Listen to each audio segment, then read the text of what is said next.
শুভ সপ্তমী। আজ আমি এসেছি গারুলিয়ার কাঙালিঘাটে। দেখছেন খুবই ভালো করেছে, এই যে জিলাপি ভাজা সব। যেই কারণে ভিডিওটা করলাম, প্রকৃতিকে নিয়ে যেভাবে পুজো মণ্ডপটা করেছে। এটা জামা প্যান্টের দোকান, এই আরও এদিকেও আছে। খুবই সুন্দর করেছে, খুবই সুন্দর। যেই কারণে ভিডিওটা করলাম, দেখতে পাচ্ছেন পানের দোকান। এই যে সব স্কুলের শিক্ষা ব্যবস্থা, বেটি বাঁচাও বেটি পড়াও,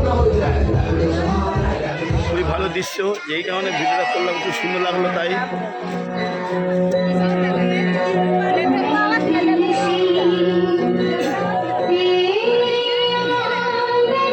চাষি গ্রামের দিকে চাষবাসের নিয়ে দৃশ্য।